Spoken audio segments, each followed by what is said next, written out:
Good morning, friends, and welcome to the pre-market view. US markets were up about 0.4 to about 0.5%, and they continue to show a lot of strength after crossing the record high levels. And European markets too were up anywhere from about 0.5% to almost about 1%. And when we look at the Asian markets today morning, Japan and Korea both are up almost about 0.5%, whereas China is down. We had some important data points coming out from China in the form of consumer price inflation, which came in at about 2.4%, a little higher than market expectations. Chinese markets are reacting to that data point. And in Korea, we have seen a surprise rate cut by the monetary authority of 25 basis points, which is definitely come in as a major positive surprise for some of the markets like Korea and Japan, and which is why we are seeing strength there. And talking about flows, friends, FIs were net buyers in the cash market to the tune of 980 crore, and the domestic institutions were sellers in the cash market to the tune of 667 crore. And even in the index futures, we have seen the FIs buying to the tune of almost about 1050 odd crore.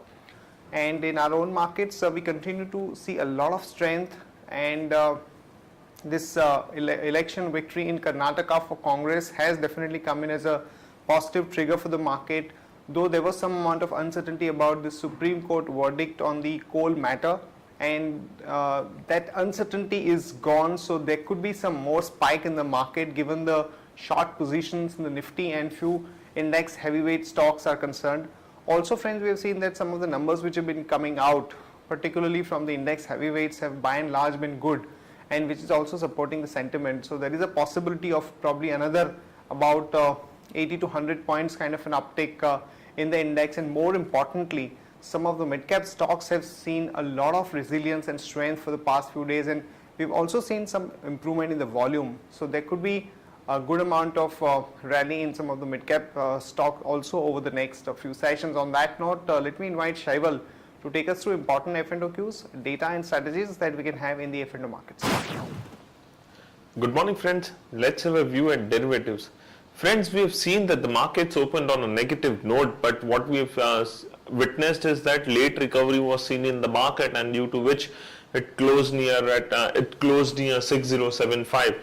Now, in this course of time, we have seen some short positions building up in the market, but the contradictory thing is that we have seen that the FIs were net buyers by more than 1000 crores in futures and options segment. Now, talking specifically about index future, they have been net buyer of more than 1062 crore, and even in index options, they were marginal net buyers. So this has been a contradictory thing which has happened in yesterday's trade. Now, talking about the implied volatility, friends, we have seen that the implied volatility has further increased marginally, and as we have been breaching the levels on the higher side, we have been seeing that the focus have been shifting on the call side, but on the put side, the activity is still intact because 5700 put option followed by 5800 put option before breaching the levels on the higher side continued to witness a good activity. And now once we have been breaching on the higher side, or say we have been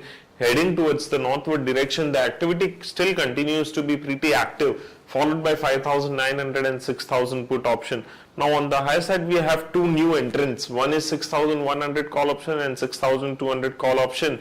And after 6200 call option, 6100 call option stands with the highest number of shares in the open interest. Now, very interesting thing, 6095 is the straddle break-even point for the month on the higher side. 6100 put option as well as call option has seen a good activity. So what we feel is that this level might act as a hurdle for the market. We may see some selling pressure peeping in, but if Nifty manages to close above this level, that is 6100 levels, then only one can accumulate long positions. From intraday perspective, friends, LIC Housing Finance is looking positive, so one can maintain a stop loss of 248.50, whereas Ambuja Cement is looking big weak, so one can go short with stop loss of 187 rupees 70 paisa. Thank you. Here are the important news and events that we are tracking today. First of all, three companies that will be announcing numbers today. Asian Paint, we are looking at a net profit of about 303 crore.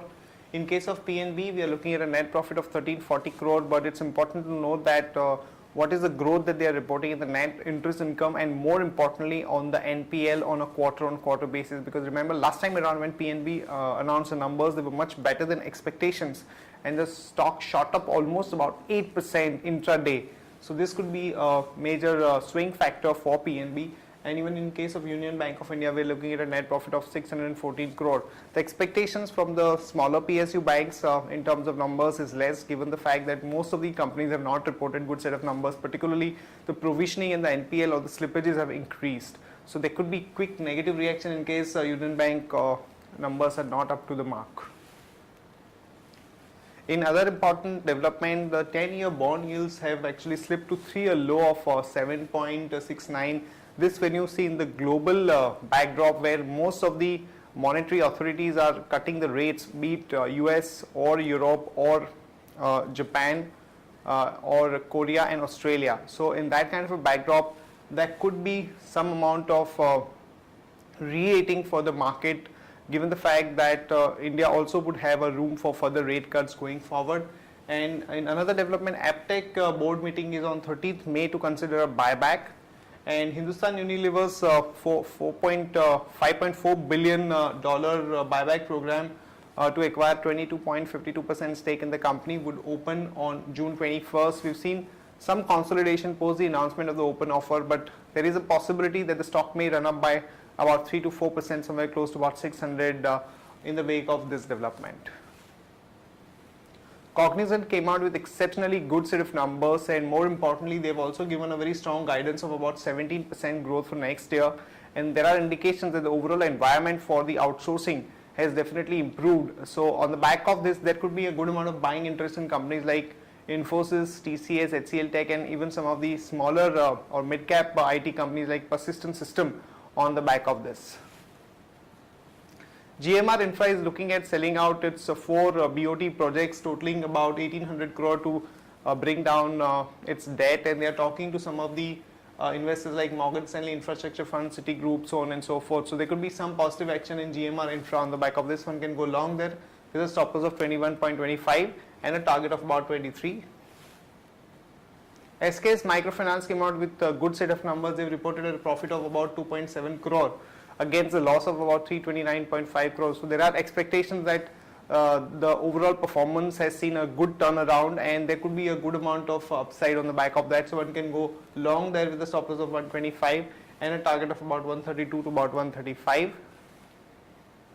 And Viceroy Hotels is looking at exiting its Chennai project for almost about 480 crore to another company called Seabros. So on the back of that, one can go long on Viceroy Hotel with a stop loss of 19 and a target of about 20.75.